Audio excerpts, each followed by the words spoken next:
As thoughts now turn to Eurovision 2023, I can't help wondering who might represent Ireland next year. Ireland has had a number of challenging years and have received some very unfair and frankly at times baffling scoring from the juries and the public. I'm not going to go back over what happened earlier this year, but there is a video all about that if you care to have a look, where I asked the question, should Ireland withdraw from Eurovision?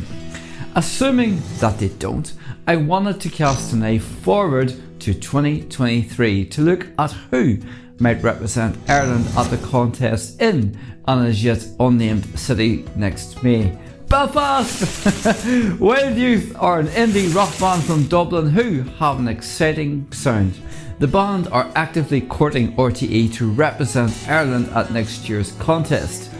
I have been reaching out for an interview with Wild Youth and have had no responses. They could be busy, or could they be in talks about representing the country at next year's contest and are remaining tight-lipped. I think this would be an interesting direction for Ireland to take. They have a pleasing sound which is not unlike the band Years and Years, with shades of another Dublin-based band, The Script. Certain tracks have an anthemic quality and the lads themselves seem thoroughly likeable. Wild Youth for 2023, time will tell. Grogan had an incredible song at the Eurosong National Final this year and was widely tipped to take the country to Turin with her power ballad Ashes of Yesterday. I was of course fortunate enough to be in the audience, and I can confirm this performance was breathtaking live. Janet came joint second with Miles Graham. Janet was just 4 points behind eventual winner Brooke Scullion, so it suggests there is momentum. Janet also featured in RTE singing competition Last Singer Standing, as well as the UK X Factor, and has performed backing vocals for 2016 Ireland Eurovision contestant Nicky Byrne, so she has Eurovision experience.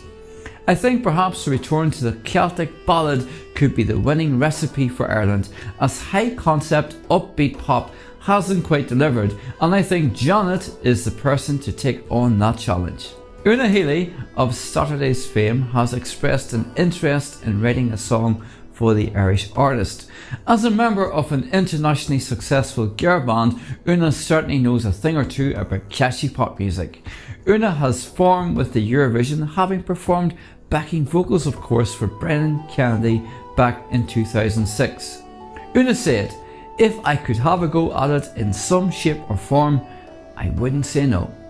I think having Una on board Team Eurovision wouldn't do any harm, and Una would be a great mentor for the contestant or contestants as they navigate the often choppy waters of the good ship Eurovision. Nathan Carter expressed an interest back in 2016. The country music megastar from Liverpool had said, "I guess I would do it." Not a ringing endorsement exactly, but Nathan has a ready-made audience that would help to bolster interest in the country and across Europe. Sometimes selecting established and popular artists can be a canny move. In 2011, the UK selected Blue, who came 11th, and Spain selected Pastora Soler the year after, who came 10th. I'm sure, however, there are other artists who might come forward between now and next May. For what it's worth, I think the winning formula appears to be when Ireland sends songs that they like and believe in. Looking across the water to nearest neighbours Britain, for years they were sending songs that they thought Europe might like, rather than sending a song that the UK themselves believed in.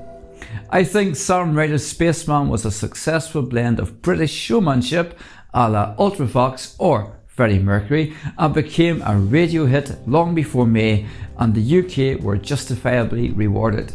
Spain also sent something that borrowed heavily from their cultural traditions, albeit with a modern twist, and went on to reap the rewards.